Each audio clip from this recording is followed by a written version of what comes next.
C'est Ne regarde pas, un thriller Taylor Sage, tome 1, écrit par Molly Black, lu par Audrey. Prologue. Pas une âme en vue. Parfait. Chris martelait le trottoir à un rythme régulier tout en respirant l'air frais et piquant du petit matin. Le sentier serpentait à travers l'Ames Park. Il faisait encore assez sombre pour que le brouillard obscurcisse la silhouette du terrain de jeu, mais suffisamment clair pour que la lueur du soleil levant s'infiltre entre les arbres. Chris avait toujours aimé regarder le ciel passer du bleu des Nîmes à un dégradé d'orange. Des grillons chantèrent dans les champs d'herbe et le ruissellement du lac résonnait dans l'air. L'Ames Park était niché entre le lac et la ville, divisé par des arbres, pour créer l'illusion de courir avec la nature. Cela fonctionnait. Ici, Chris avait le sentiment de ne faire qu'un avec la planète, oubliant qu'il se trouvait au milieu d'une ville du nord de la Virginie, comptant 6000 fouineurs pour résidents. Quand il avait quitté New York pour emménager à Lake Vernon, il avait espéré trouver la sérénité tranquille d'une petite ville américaine. Personne ne lui avait parlé des voisins trop curieux et des gens qui avaient trop de temps libre. Il poussa un soupir en se rappelant une rencontre particulièrement malheureuse avec un client dans le magasin de bricolage la veille. Dans 2 heures, il allait devoir refaire la même chose, sourire et hocher la tête, parce que le client avait toujours raison. N'importe quoi. Chris continua sur le sentier en essayant de se débarrasser de cette négativité. Pendant qu'il courait, une silhouette rouge apparut dans la brume. Comme c'est bizarre, il n'y a jamais personne ici de bon matin. Il plissa les yeux alors que la silhouette devenait plus claire. Une femme était assise sur un banc avec une posture rigide, le dos parfaitement droit. Elle portait une robe rouge vif qui contrastait avec les tons pâles du parc. Un chapeau de paille reposait sur sa tête, incliné vers l'avant de sorte que le bord dissimulait son visage. Elle donnait l'impression d'être sortie tout droit d'un bal de promo tenu dans une ferme.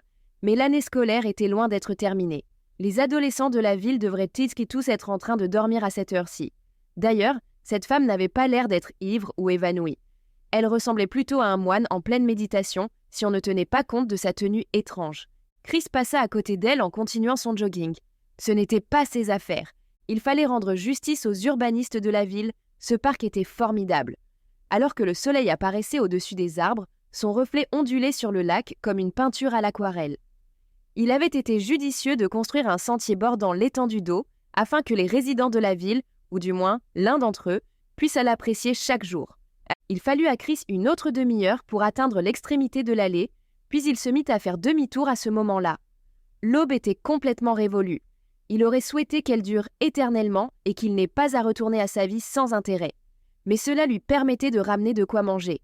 C'était tout ce qui comptait, le garder lui et ses filles en bonne santé. Sur le trajet retour, Chris se rapprocha à nouveau du banc. Même de loin, il pouvait voir que la femme dans sa robe rouge était toujours là. Il s'avança plus près, jusqu'à ce qu'ils soient tous les deux côte à côte.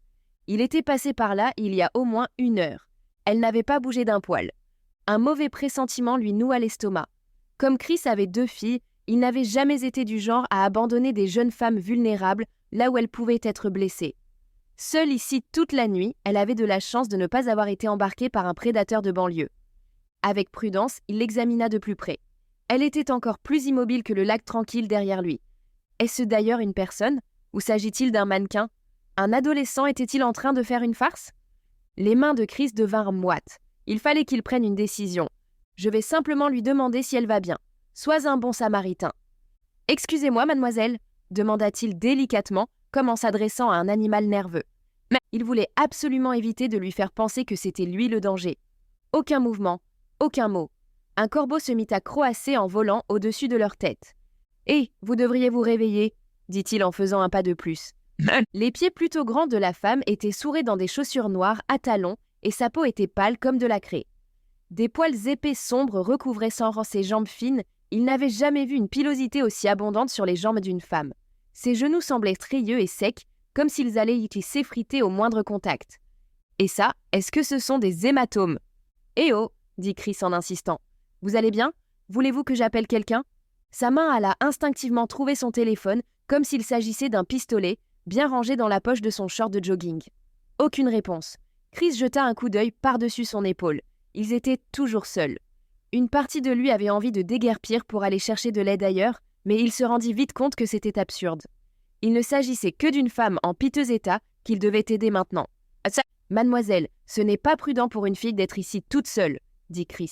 Si vous avez besoin qu'on vous raccompagne à la maison, je peux vous aider. Je suis un ami. J'ai moi-même 2 filles. » Avec hésitation, Chris toucha son épaule, mais il se retrouva au contact d'un corps raide et glacé. Il la fit bouger malencontreusement, amenant ainsi sa tête à s'affaisser mollement sur le côté et le chapeau de paille à tomber.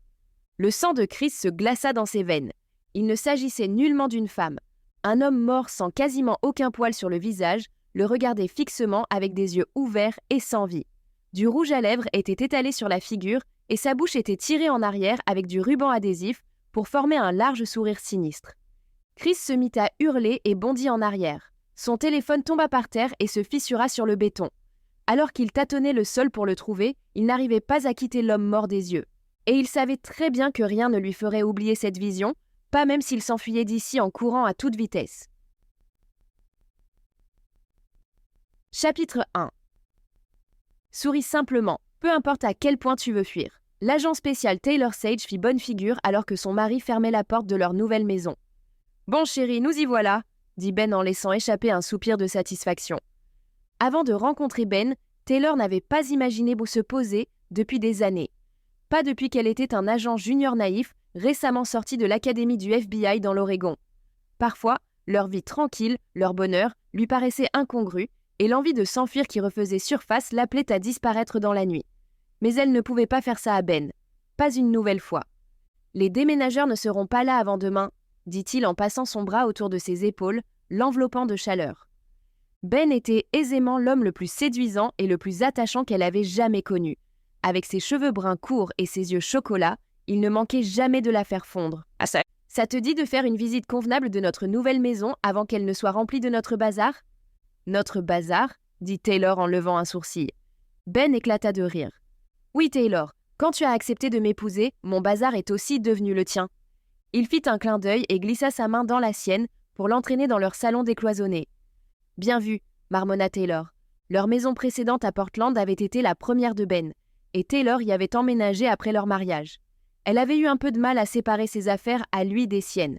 Elle n'avait jamais été du genre à voyager chargée, mais son mari était limite un accumulateur compulsif. Leur ancien salon comportait des étagères qui montaient jusqu'au plafond, remplies avec les manuels universitaires d'architecture de Ben dont il ne s'était jamais séparé. Peu importe depuis combien de temps il avait quitté l'école, et les boules à neige. Ben avait toujours été fanat des boules à neige. Bientôt, leur nouvelle maison, avec son parquet lisse et ses nombreuses fenêtres, serait également remplie de leurs affaires. Cette demeure de style colonial sans trop d'espace n'était pas immense mais avait du charme. Le genre d'habitation que la plupart des trentenaires seraient reconnaissants d'avoir les moyens d'acheter. « Je peux vivre avec ta pagaille, » dit Taylor, « mais le sous-sol reste le mien. »« Je sais. » Les yeux bruns de Ben se plissèrent quand il sourit. Ses cheveux courts étaient ébouriffés d'une manière qui lui donnait l'air d'avoir bien moins de 36 ans.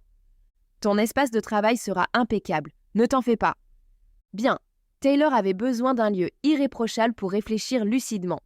Elle aurait un bureau ordonné, un tableau noir et une étagère comportant des livres sur la psychologie et les tueurs en série qu'elle lirait de temps en temps pour garder l'esprit frais. Depuis qu'elle était enfant, Taylor avait toujours été attirée par le macabre. Cela semblait glauque, mais c'était la raison pour laquelle elle était douée dans son travail. Après tout, c'était dans ses gènes. Son père était psychologue clinicien spécialisé dans les psychopathes. Ben n'avait aucune idée des profondeurs dans lesquelles ses réflexions pouvaient se plonger. Quand Taylor travaillait sur une enquête, elle s'enfermait dans le sous-sol pendant des heures à lire des livres, à réfléchir, à élaborer des théories, le tout pour permettre à son esprit de sombrer dans la peau d'un tueur. « Sacrée vue !» dit Ben en interrompant Taylor dans ses pensées, avant qu'elle n'emprunte une voix plus sombre. « C'est une vue splendide !» convint-elle. Il se tenait face à la baie vitrée qui offrait une vue imprenable sur l'océan au loin. Le soleil de l'après-midi brillait en formant des paillettes dorées sur les vagues qui léchaient le rivage. Taylor n'avait jamais imaginé finir sur la côte de la Virginie, surtout dans un endroit qui s'appelait Pelican Beach, avec sa charmante promenade près du littoral et ses boutiques de souvenirs familiales. Mais ce changement de décor offrirait peut-être plus de stabilité à leur future famille. De plus, le père de Taylor ne se trouvait qu'à 30 minutes de route à Baltimore.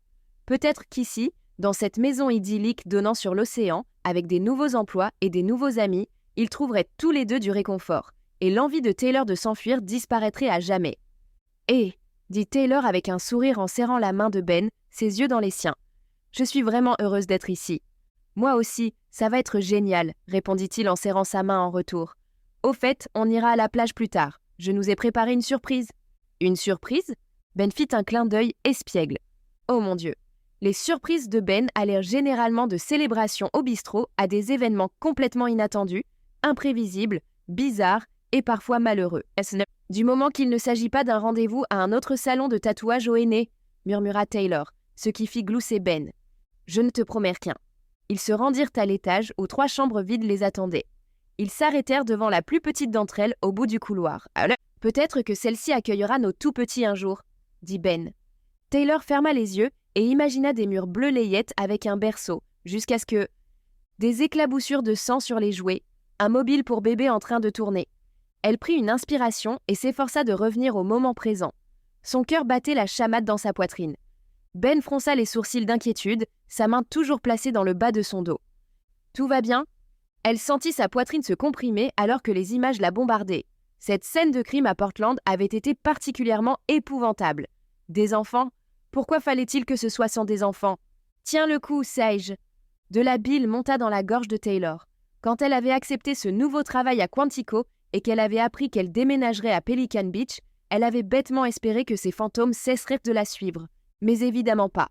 Ils font partie de moi. Il me faut de l'air. Chérie, pourquoi ne pas aller à la plage maintenant? Demanda Taylor sèchement. Je suis, impatiente de découvrir ta surprise, mentit-elle. Tout de suite? Demanda Ben. Enfin, j'adorerais ça, mais... Mais Taylor descendait déjà les escaliers en trombe, clé de voiture en main. Les bruits de pas de Ben grondèrent derrière elle. « Et attends !» l'appela-t-il. Taylor se précipita à l'extérieur pour se retrouver sur leur petite pelouse, envahie par les mauvaises herbes, voulant à tout prix respirer autre chose que de l'air oppressant dans un endroit étriqué. Dès que la brise marine remplit ses poumons, les images et les sentiments étouffants qui les accompagnaient s'évanouirent. « Taylor !» dit Ben d'un ton sévère. De toute évidence, elle n'était pas aussi douée pour cacher les choses qu'elle le pensait. « Je vais bien. » Sans le regarder, elle se dirigea tout droit vers le côté conducteur. « Allons-y. » Le parfum de l'océan était aussi apaisant que le bruit des vagues s'écrasant sur le rivage, ce qui soulagea la crise d'angoisse de Taylor au moment où ils arrivèrent tard sur la plage. Maintenant, elle et Ben marchèrent sur la promenade, cône de glace à la main, en passant à côté d'une cabane de plage qui vendait des babioles sur lesquelles étaient inscrits des prénoms ainsi que des bouées. Malgré tout, savoir qu'elle avait perdu la face devant Ben la dérangeait. Ce n'était pas la première fois, mais elle voulait lui faire croire qu'elle était forte. Surtout, elle n'avait pas envie qu'il insiste davantage en lui posant des questions, qu'il soit tourmenté par les mêmes choses qu'elle. 3 enfants se couraient après, laissant de minuscules empreintes de pas sur la plage. L'un d'eux fonça dans un château de sable et leurs rires emplirent l'air. Le cœur de Taylor se réchauffa. « Tu sais, je n'ai jamais été fan de la plage, » dit-elle à Ben, « mais c'est sympa ici, c'est un bon endroit pour fonder une famille. »« Oui, je suis content que tu aies accepté le poste, » répondit Ben avant de mordre dans sa glace au morceau de cookie, les yeux plissés à cause du soleil de l'après-midi. « Et c'est aussi tout bénef pour moi. J'ai l'opportunité de dessiner un magnifique hôtel en front de mer et de vivre dans une nouvelle maison avec ma jolie femme. »« D'accord, ça suffit, » plaisanta-t-elle. « Quand est-ce que je vais la voir, cette grande surprise? Ou c'était juste le cornet de glace? » Non. Ben se mit à rire et se frotta la nuque. « La vérité, c'est que je suis un peu nerveux de t'y emmener. Je ne suis pas sûre que ça te plaise. » Eh bien, ça ne me dit rien qui vaille. Garde l'esprit ouvert, tu veux bien? Taylor finit sa glace et jeta le reste dans une poubelle sur laquelle était peinte une mouette. Comme Ben avait commandé 3 boules, il était toujours en train de mordre dans son cornet gaufré pendant qu'il marchait le long de l'avenue du centre-ville. Taylor regarda à travers la vitrine d'une boutique d'antiquités, tandis que Ben décidait de jeter le reste de sa glace dans une poubelle en faisant une grimace, comme s'il avait mangé trop de sucre. Devant eux, sur le trottoir, se dressait un panneau en bois qui indiquait en lettres blanches « Tirage de cartes de tarot ». J'espère que ce n'est pas l'endroit où Ben compte m'emmener. Mais Ben planta ses pieds devant la boutique et la regarda dans les yeux avec appréhension. « Avant que tu ne dises quoi que ce soit, Ben, arrête !» dit Taylor. Il savait très bien qu'elle ne s'intéressait ni à la voyance, ni à l'astrologie, ni à autre chose du même genre. « Je t'ai dit de garder l'esprit ouvert !» s'exclama Ben. « S'il te plaît, juste une seule séance. Je veux savoir comment notre vie va se dérouler. » Aucune carte ne le saura, Ben. C'est juste pour s'amuser. Mince alors. Taylor eut envie de lancer une remarque sarcastique du genre « Tu sais que le tarot, ce n'est que du cinéma, pas vrai ?» Mais si Ben y tenait tant, Peut-être qu'elle pourrait simplement être gentille et jouer le jeu. Après tout, c'était son nouveau travail à elle qui les avait amenés ici en premier lieu. Mais Taylor n'était pas fan de cartomancie pour rien. La vérité, c'était qu'elle s'était déjà fait tirer les cartes avant, il y a plusieurs années dans une vie à laquelle elle ne prenait plus la peine de penser. La voyante en question, à Portland, lui avait tiré la carte de la mort, le tout avant l'un des pires événements de sa vie. Taylor ravala ce souvenir, refusant de le faire remonter à la surface après toutes ces années. Simple coïncidence avec une arnaqueuse, rien de plus. Alors, de quoi as-tu peur ? Taylor effleura son médaillon. Peut-être que je devrais tenter le coup, rien que pour prouver que c'est du n'importe quoi. Ben la regardait AEVC un air de chien battu. D'accord, très bien, marmonna-t-elle. Ben laissa échapper un « oui » enthousiaste avant de l'attraper par la main pour l'entraîner à l'intérieur. Comment s'était-elle débrouillée pour finir avec un type aussi heureux de vivre ? La sonnerie de la porte retentit et l'odeur de l'encens flottait dans l'air de la petite boutique mal éclairée. L'endroit ressemblait à ce qu'avait imaginé Taylor, couvert de symboles d'astrologie bidon et Dieu qui voit tout. Taylor s'attendait à ce qu'une vieille sorcière émerge des rideaux violets ornés d'étoiles dorées, mais une main délicate apparut pour écarter la tenture. Une femme grande, mince et belle en sortit, à peu près du même âge que Taylor. « Bonjour », dit-elle d'une voix veloutée. Une longue tresse dégringolait sur ses vêtements amples, également violet foncé et or. Elle avait des chaînes en argent autour du cou, ainsi que des yeux curieux, mais sages. Peut-être que c'était à cause du manque de lumière, mais ses iris paraissaient complètement noirs. Ben et Taylor étaient tous les deux sans voix. Ils ne s'étaient certainement pas attendus à voir quelqu'un comme elle. Après un moment gênant, Ben s'éclaircit la gorge. « Bonjour, d'après le panneau à l'extérieur, vous tirez les tarots ?»« En effet, » dit-elle alors qu'un sourire émailla subitement ses lèvres rouges. « Je suis Myriam Belasco, mais la plupart des gens m'appellent Madame Belasco. Ou Mime, comme vous le souhaitez. »« Bonjour Mime. » Taylor n'acheva pas sa phrase. Aussi belle que soit cette femme, elle était complètement étrange. Elle dégageait une énergie insaisissable et mystérieuse, comme une sage dans la nuit. En raison de son travail, Taylor ne pouvait s'empêcher d'analyser les gens au moment de les rencontrer. C'était une seconde nature. Mais il était impossible de lire Madame Belasco. Était-elle le genre de personne à tenir la porte aux autres ? Taylor n'en savait rien. Était-elle le verre à moitié vide ou à moitié plein ? Aucune idée. Sa manière de se présenter faisait sûrement partie de son petit numéro, ou plutôt de son escroquerie. Tout le monde savait que les 10 heures de bonne aventure et leurs semblables n'en avaient qu'après une chose, l'argent des gens. Mais si cela rendait Ben heureux, Taylor était prête à jouer le jeu, pour l'instant. « Commençons, si vous le voulez bien », demanda Madame Belasco.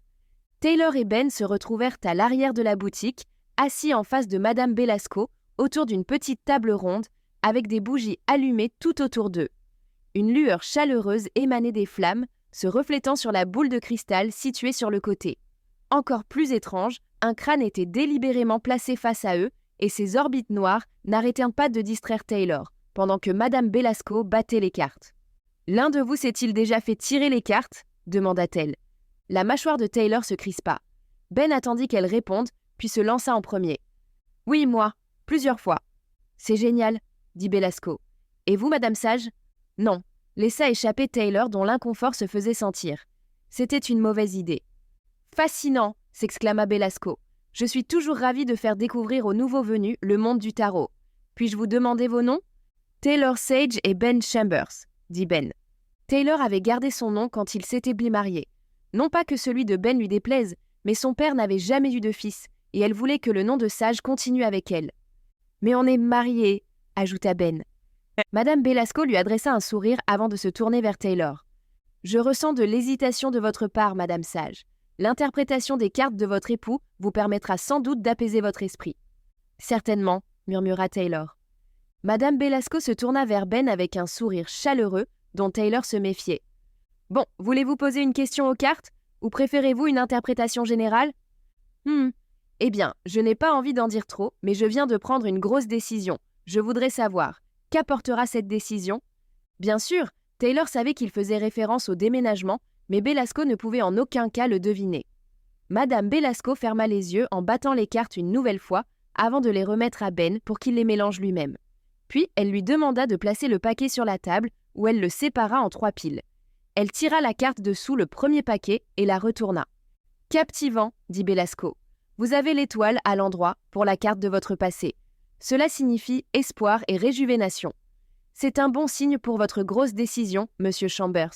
Je suis sûre que cela veut dire que vous étiez impatient de la prendre. Ensuite, on a le pendu, à l'endroit, pour votre présent. Cela évoque généralement le sacrifice ou le calvaire. Je comprends que vous avez dû sacrifier quelque chose pour cette nouvelle décision. Ben, hocha la tête.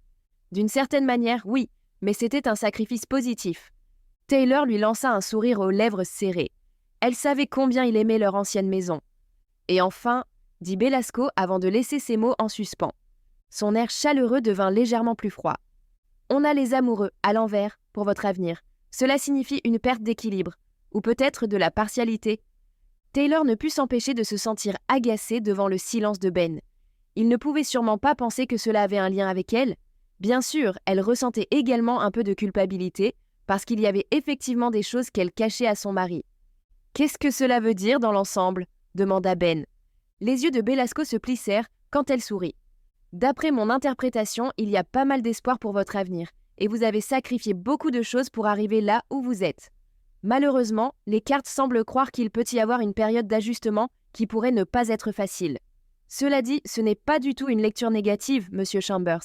Vous avez un avenir brillant devant vous, mais vous allez peut-être devoir vous battre et faire plus de sacrifices pour y arriver. » Ben rit timidement. « Eh bien, quelle bonne nouvelle. Je suis un battant. Quoi qu'il arrive, je m'en sortirai. » Taylor résista à lâcher un commentaire cinglant. « Tu n'y crois pas vraiment, si ?» Puis le moment que Taylor redoutait, son tour. « Je n'ai pas besoin de réponse à une question précise, dit-elle. Une divination générale me convient parfaitement. »« Très bien, dit Belasco. » Elles répétèrent le même processus de mélange des cartes et de séparation du paquet en 3 piles. « Pour votre passé, dit Madame Belasco, on a le 6 de coupe, à l'envers. Cela évoque l'indépendance, le progrès ou un départ de chez soi. Quelque chose me dit que votre secteur de travail l'exige. »« Ça, c'est sûr, » murmura Ben, ce qui lui valut un regard noir de la part de Taylor. Il haussa les épaules d'un air innocent, puis la divination se poursuivit. « Ensuite, on a le 4 de denier, à l'endroit, pour votre présent. Cela évoque la préservation, la sécurité. Cela pourrait-il avoir un lien avec votre situation actuelle ? » Taylor ne répondit pas. Ces cartes pourraient être liées à n'importe quoi et avoir du sens. Et enfin, pour votre avenir, on a...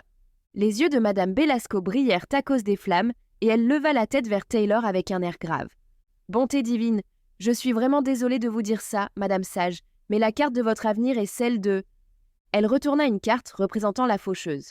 L'estomac de Taylor se noua, alors que Madame Belasco lisait le nom à haute voix. La mort. Chapitre 2. Un son moqueur s'échappa des lèvres de Taylor. Cette femme ne pouvait pas être sérieuse. Mais Madame Belasco la regarda à travers ses épais cils noirs, comme si elle croyait à ses propres bêtises. « Les cartes ne disent bien pas que la mort vient directement pour vous, Madame Sage, mais elle se trouve dans votre avenir proche, à vrai dire. » Ben lâcha une légère exclamation. « Chérie, peut-être qu'on devrait l'écouter. »« Je suis sûre que ça va aller, » marmonna Taylor, agacée. Elle n'avait pas besoin que Belasco fasse criser Ben pour rien. « Écoutez, Mime, sans vouloir vous vexer, veuillez ne pas faire peur à mon mari avec ses jeux. On vient d'emménager ici, on démarre une nouvelle vie ensemble et franchement, ce n'est pas drôle. »« Je comprends votre hésitation, » dit Belasco en entrelaçant ses doigts ornés d'anneaux sur la table. « Mais il ne s'agit pas d'une simple divination théâtrale, et je vous assure que ce n'est pas un jeu. Je ressens une aura sombre de ces cartes. Vous pourriez être convoqué plus tôt que vous ne le pensez. »« Convoqué ?» dit Taylor en levant un sourcil. Madame Belasco ferma les yeux, sourcils froncés, et posa ses mains à plat sur la table avant de se mettre à trembler. Taylor lança à Ben un regard voulant dire « Sérieux, tu as vu ces conneries ?» Mais Ben était en train de l'observer intensément, ébahi. Bon sang, Taylor n'avait pas besoin que son mari la tienne éveillée la nuit à cause des cauchemars qu'il allait faire à propos de cette séance. « Je vois une fille, » dit Belasco d'une voix tremblante. « Oh !» Elle sourit. « Non, il y a du sang, tellement de sang. »« D'accord, ça devient ridicule, » déclara Taylor en faisant déraper la chaise au moment où elle se leva. « Ben, on s'en va. »« Taylor, attends !» Mais Taylor avait déjà disparu derrière les rideaux pour regagner l'entrée de la boutique. Lorsque les poils de son bras se hérissèrent, elle les frotta pour se débarrasser de sa chair de poule. Elle savait que ces âneries n'étaient que du cinéma, mais la façon dont Belasco s'exprimait lui faisait encore peur.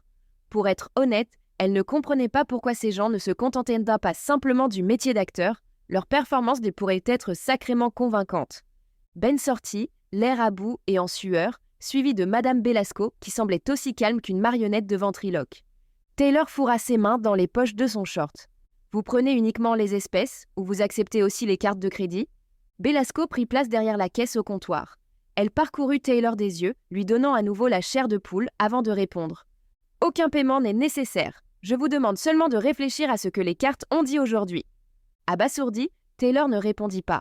Les voyants, les diseurs de bonne aventure, etc. étaient tous des escrocs. Alors pourquoi Belasco ne les faisait-elle pas payer ? Ben insista. « Je vous en prie, laissez-nous payer. » Mais Belasco disparut simplement derrière les rideaux. Taylor s'empressa de partir, Ben derrière elle.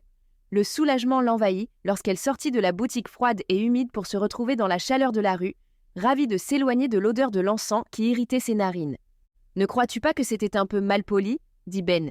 Ils étaient face à face sur le trottoir, dans le soleil tapant du début d'après-midi.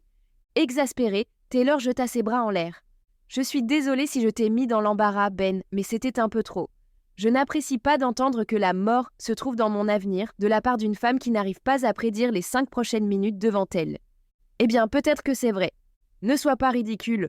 Le téléphone de Taylor vibra dans sa poche et l'interrompit. Elle et Ben échangèrent un regard tendu avant qu'elle ne consulte le nom de l'appelant, Winchester. Une boule se forma dans la gorge de Taylor. Pas maintenant. « Agent spécial Sage », dit-elle en décrochant. « Sage », répondit une voix rauque. « C'est le directeur Steven Winchester. Nous nous sommes entretenus au téléphone. »« Monsieur le directeur ?» dit Taylor, étonnée. Ben leva un sourcil et elle se retourna en continuant à parler dans l'appareil. « Bien sûr, je me souviens de vous. Je ne m'attendais pas à avoir de vos nouvelles de sitôt. Je sais que vous êtes censé vous présenter ici demain matin, mais il y a un changement de programme. Un nouveau dossier vient de tomber. Nous avons besoin de vous et de votre nouveau partenaire ici, ASAP. » Merde. Taylor croisa le regard inquisiteur de Ben et la culpabilité s'empara de son cœur. Il avait été tellement heureux à l'idée de passer toute une journée ensemble, sans obligation de travail. Elle poussa un soupir. « Bien sûr, monsieur, j'arrive dans 1 heure. » À la fin de l'appel, Ben refusa de la regarder dans les yeux. « Le travail t'appelle déjà ?» demanda-t-il d'une voix empreinte de déception. « Ouais. » Elle s'approcha de lui et prit son index dans sa main. Cela avait toujours été leur petit truc à eux. Le jour de leur mariage, alors qu'ils étaient debout devant l'autel, Taylor avait tenu le doigt de Ben pendant qu'ils lisèrent leurs vœux. « Je suis désolée, chérie », ajouta-t-elle doucement. Il sourit, même si la tristesse était évidente dans ses yeux. « Ce n'est pas grave. Je savais dans quoi je m'engageais quand j'ai épousé un agent du FBI. » Taylor embrassa son mari sur la joue, en regrettant de ne pas pouvoir entrer chez eux et rêver un peu plus longtemps de leur nouvelle vie. Mais bien sûr, certains aspects de leur monde ne changeraient jamais. Le directeur ne l'aurait pas appelé aussitôt si ce n'était pas grave. Cela voulait seulement dire que quelqu'un était mort. Une sensation de froid envahit son corps et lui donna l'impression d'être épiée. Elle jeta un coup d'œil derrière elle pour voir Madame Belasco regarder par la fenêtre de la boutique. Leurs regards se croisèrent, puis Belasco disparut derrière le rideau violet. « Vous pourriez être convoqué plus tôt que vous ne le pensez. » Taylor ne pouvait pas nier que cela lui filait la frousse. Mais c'était une coïncidence. Ce devait être le cas. Le directeur Steven Winchester tendit à Taylor une large main charnue qu'elle serra fermement. Taylor avait effectué ses recherches sur son nouveau patron, qui était exactement ce à quoi elle s'attendait. Un vieil homme irascible avec une épaisse moustache en guidon de vélo et des yeux tourmentés par le travail. Le regard de Taylor commençait à ressembler de plus en plus au sien à chaque jour qui passait. « Agent spécial Sage, j'aurais aimé qu'on se rencontre sous un jour plus positif, » dit Winchester. « Que se passe-t-il ? Suivez-moi. » Le siège du FBI à Quantico n'était pas très différent du dernier bureau de Taylor. Elle y vit circuler les mêmes travailleurs aseptisés et les mêmes agents fatigués et débordés. Tandis que les agents étaient pas tout payés pour être des imposteurs professionnels, ici au siège, ils pouvaient faire tomber leurs masques et être eux-mêmes, des travailleurs acharnés avec des cadavres dans leurs placards. C'était la chose qu'ils avaient tous en commun. Winchester la conduisit vers une salle de briefing, mais avant qu'il n'ouvre la porte, il se tourna vers Taylor. « Ne vous laissez pas duper par son apparence. C'est un agent expérimenté et un talent nouveau. »« Qui ?» dit Taylor. Mais Winchester avait déjà ouvert la porte pour révéler une petite pièce. Un homme portant un costume bleu marine se tourna pour leur faire face. Taylor savait qu'on lui attribuerait un nouveau partenaire, mais elle ne s'attendait pas à ça. Un type à la bonne mine, qui ne devait pas encore avoir la trentaine, la regarda comme un chiot excité au moment où elle fit son entrée. Il fit un bond en avant, mais retrouva vite son sang-froid en réalisant probablement que son comportement était déplacé. « Agent spécial sage, dit Winchester, voici votre nouveau partenaire, l'agent Calvin Scott. » Taylor lui tendit la main. « Ravi de faire votre connaissance. » Calvin regarda celle-ci pendant un instant, abasourdi, avant de la serrer de façon trop zélée. « Moi de même, » répondit-il un peu trop vite. Taylor ne put s'empêcher de lever un sourcil en voyant son nouveau partenaire. Calvin était le genre de gars qui semblait n'avoir jamais quitté le lycée. Rasé de près, visage enfantin, mais séduisant du type mignon. Rien à voir avec son ancien partenaire à Portland, l'agent Jenkins, un alcoolique exténué qui fumait un paquet par jour. « Vous pourrez faire connaissance durant le trajet en voiture, » dit Winchester en se dirigeant vers un tableau blanc retourné. « Faisons un rapide briefing. »« Trajet en voiture » demanda Taylor. Elle et Calvin échangèrent un regard confus. De toute évidence, il était aussi dans le flou. Winchester retourna le tableau pour révéler plusieurs photos qui y étaient accrochées. Taylor plissa son nez. Elle avait toujours éprouvé une sensation bizarre dans son nez quand elle regardait des photos de cadavres, comme si elle pouvait sentir la scène du crime sans même y être présente. Et celle-ci était particulièrement repoussante. Écœurée, mais étrangement fascinée, Taylor s'approcha plus près pour observer les photos. La moitié du tableau comportait des photos d'un jeune homme dans une robe rouge, sa tête inclinée en arrière pour révéler un visage recouvert de rouge à lèvres rouge et un sourire tiré en arrière avec du scotch, comme s'il s'agissait d'un accessoire sur le plateau de tournage du film Joker. Les autres photos présentaient une scène semblable, mais la robe était violette et il n'y avait aucun sourire forcé, ni rouge à lèvres sur le visage de la victime. Taylor eut la chair de poule. Les paroles de Belasco ressurgirent. « Je vois une fille. Oh !» Elle sourit. « Non, il y a du sang, tellement de sang. » C'était un garçon et non une fille. Pourtant, le corps était habillé comme une fille. De quel genre de blague tordue s'agissait-il ? Comment était-elle au courant ? Taylor n'arrivait pas à croire qu'elle était en train d'envisager l'idée que cette diseuse de bonne aventure ridicule avait vu quelque chose. C'était une simple coïncidence. Ou alors, Myriam Belasco était une meurtrière. Ça ne coûtera rien de l'ajouter à la liste des suspects, songea Taylor, toujours troublé par cette expérience. La voix de Winchester interrompit sa rêverie. La victime à gauche a été trouvée ce matin, celle de droite l'année dernière, dans 2 villes différentes, mais chacune à environ 40 minutes au nord d'ici. C'est donc le même tueur, dit Calvin.